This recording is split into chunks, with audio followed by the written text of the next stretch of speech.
혹시 무언가를 시작하기 전에 너무 오래 알아보기만 하다가 결국 시작도 못한 경험 없으신가요? 아, 아직도 알아보는 중이야. 완벽하게 준비되면 시작해야지 하면서 말이죠. 오늘 저희가 살펴볼 자료가 바로 이 지점에 대해 아주 흥미로운 관점을 제시합니다. 일을 시작하는 방식, 그리고 배움에 대한 근본적인 태도에 관한 이야기인데요. 보내주신 텍스트의 핵심은 이거더라고요. 일은 다 알고 시작하는 게 아니다. 해보면서 알아가고 결과를 보면서 수정하고 개선해 나가는 것이다. 네, 맞습니다.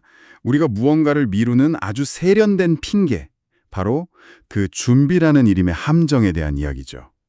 보내주신 자료는 특히 학교 교육을 통해 길들여진 사람일수록 이 함정에 빠지기 쉽다고 꼬집고 있어요. 아, 길들여졌다는 표현이요. 네, 실패를 피하고 좋은 점수를 받으려고 행동하기 전에 모든 걸 알아야 한다는 어떤 강박에 시달린다는 거죠. 오늘 이 자료를 통해 그 강박이 어디서 오는지, 그리고 어떻게 그 틀에서 벗어나서 계속 발전할 수 있을지 한번 깊이 파헤쳐 보겠습니다. 좋습니다. 이 길들여진다는 표현이 정말 강렬하게 다가오네요. 자료를 보면 학교를 너무 잘 다닌, 뭐랄까, 소위 모범생들의 특징으로 무언가 미션이 주어지면 계속 알아보기만 한다고 하잖아요. 이게 왜 그런 걸까요?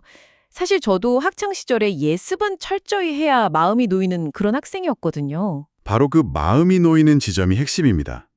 왜 마음이 놓일까요?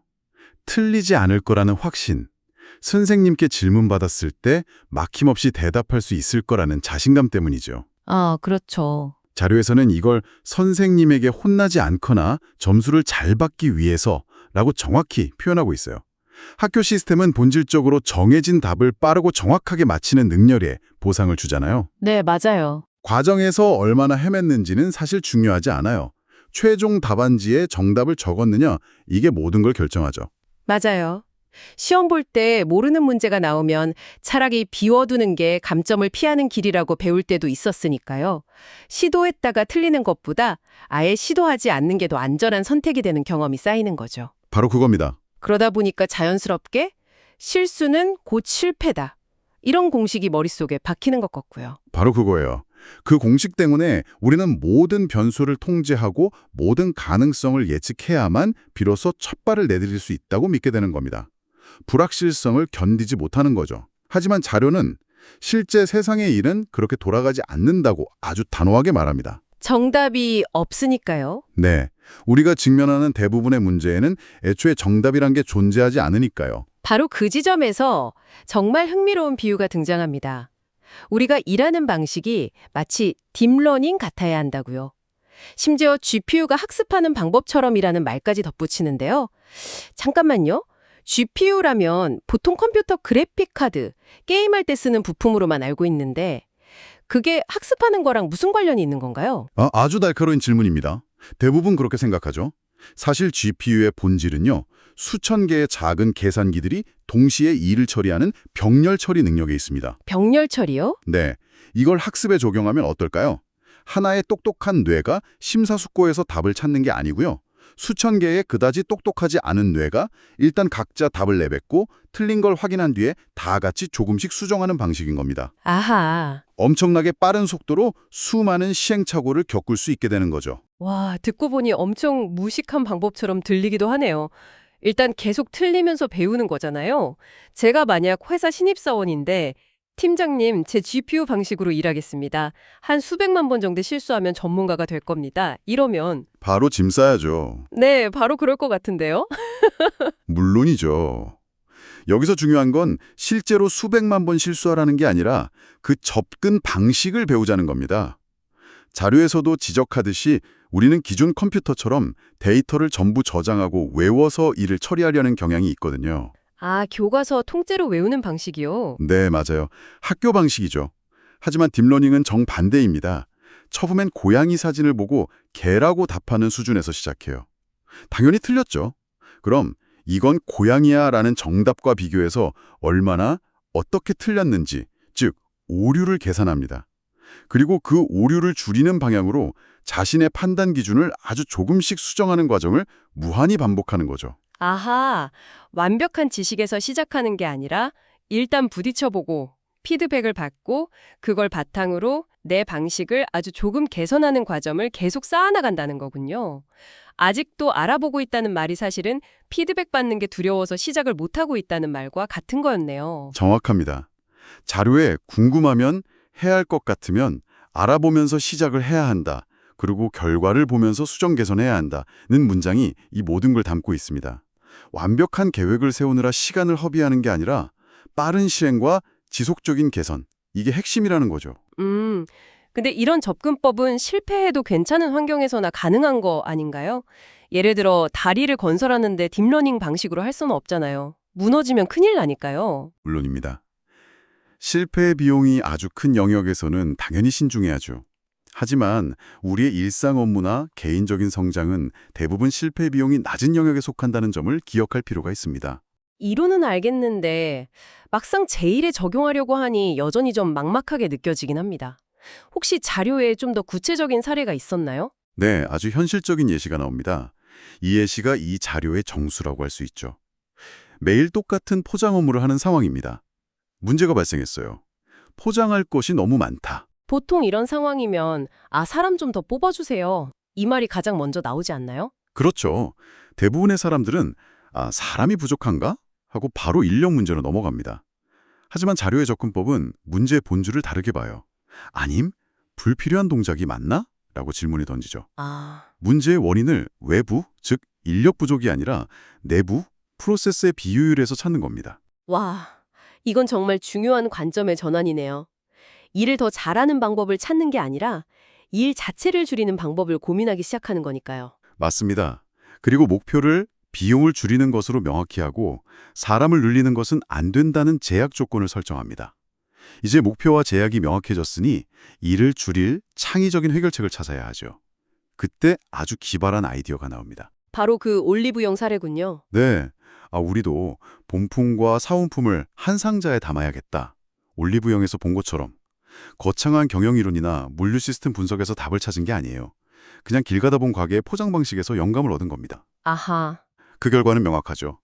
이렇게 하면 손이 가는 횟수와 이동거리가 줄어든다. 결국 일이 줄어드는 효과를 가져온 겁니다. 이건 앞서 말한 딥러닝 방식과도 정확히 연결되네요. 완벽한 포장법을 책으로 공부한 게 아니라 올리브영이라는 현실 세계의 좋은 데이터 포인트를 보고 우리 회사의 포장 방식이라는 모델을 바로 수정한 거니까요. 정말 강력한 메시지입니다. 바로 그겁니다. 자료는 어디에선가 좋은 것을 보면 내 삶에 적용하는 것이다 라고 말하면서 이 태도의 중요성을 강조합니다. 책상에 앉아 이론만 파는 게 아니라 세상을 관찰하고 다른 분야의 좋은 점을 내 분야에 접목시키는 거죠. 심지어 다른 데는 좋은 게 있는데 나는 없으면 나는 뒤처지는 것이다 라고까지 말해요. 이건 선택이 아니라 생존의 문제라고까지 이야기하는 겁니다. 그런데 여기서 제가 좀 헷갈리는 지점이 생깁니다. 방금 전까지는 올리브영처럼 다른 곳의 좋은 사례를 적극적으로 적용하라고 했는데 자료 뒷부분에서는 남들이 하는 대로 하려고 노력하면 안 된다고 하거든요. 네, 그렇죠. 이건 좀 모순 아닌가요? 결국 성공 사례를 따라 하라는 건지 말라는 건지 솔직히 좀 헷갈립니다. 드디어 이 대화의 가장 중요한 지점에 도달했네요. 그건 모순이 아니라 이 방법론의 핵심적인 뉘앙스입니다. 자료는 남들이 하는 것은 참고만 하는 것이다 라고 덧붙입니다. 참고만. 네, 여기서 적용과 참고 그리고 모방의 차이를 구분하는 게 결정적으로 중요합니다. 참고와 모방의 차이요? 어떻게 다른 걸까요? 올리브영 사례로 다시 돌아가 보죠. 만약 생각 없이 모방했다면 올리브영은 본품과 샘플을 파우치에 담아주네 우리도 무조건 똑같은 파우치를 사서 담자가 됐을 겁니다. 우리 제품의 크기나 특성은 고려하지 않은 채 말이죠. 하지만 참고해서 적용하는 것은 다릅니다. 올리브영의 행동 이면에 있는 원리를 파악하는 거죠. 원리요? 네. 올리브영 방식의 핵심 원리는 관련된 두 가지 작업을 하나로 합쳐서 프로세스를 단순화했다는 겁니다. 이 원리를 이해하고 나면 우리 상황에 맞게 재창조할 수 있는 거예요. 우리도 봉품과 사은품을 따로 포장할 게 아니라 하나의 상자에 같이 담아서 동선을 줄이자. 이렇게 되는 거죠. 파우치를 따라 사는 게 아니라 프로세스 통합이라는 원리를 빌려오는 겁니다. 이제야 그림이 명확해지네요. 다른 사람의 성공 방정식이 나에게도 그대로 적용된다는 보장은 없으니까요. 그 사람의 상황, 자원, 목표가 저랑은 다르고요. 결국 다른 사람의 성공은 정답지가 아니라 내 문제를 푸는 데 사용할 수 있는 하나의 힌트나 개념 같은 거군요. 완벽한 이해입니다. 다른 사람의 방식은 그저 또 하나의 학습 데이터일 뿐입니다. 그걸 무작정 따라해서는 안 된다는 강력한 경고죠.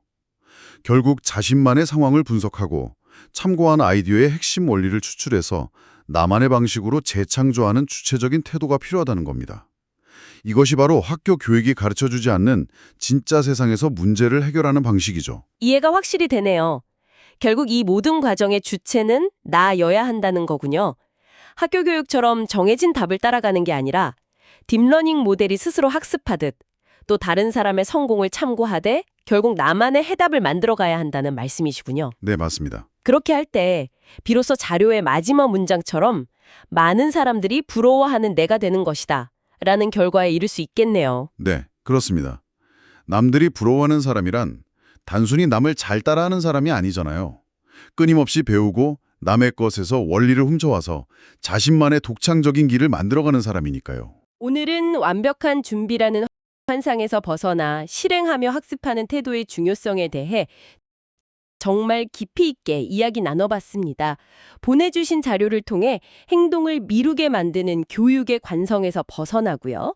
딥러닝처럼 일단 시도하고 다른 사람의 성공에서 원리를 배우고 나만의 방식으로 개선해 나가는 것, 이것이야말로 진정한 성장의 길이라는 점을 확인할 수 있었네요. 네, 핵심은 지식을 머릿속에 쌓아두는 것이 아니라 행동을 통해 살아있는 지혜로 바꾸는 과정에 있습니다. 다른 사람의 성공을 맹목적으로 따르는 것이 아니고요. 그들의 성공을 분해하고 핵심 원리를 이해해서 나만의 무기로 재조립하는 것. 오늘 나눈 이야기가 당신의 삶의 작은 변화를 만드는 계기가 되기를 바랍니다. 자, 그럼 마지막으로 생각해 볼 만한 질문을 하나 던져드리며 마무리하겠습니다. 자료에서는 이런 방식을 통해 남들이 부러워하는 사람이 될 수 있다고 말했죠. 그렇다면 한번 생각해 보세요. 당신이 완벽하게 알아보는 중이라며 오랫동안 미루어왔던 일은 무엇인가요? 그리고 그 일에 딥러닝을 시작하기 위해 오늘 당장 참고할 수 있는 다른 분야의 원리는 무엇이며 그것을 적용할 가장 작고 사소한 첫 번째 행동은 무엇일까요?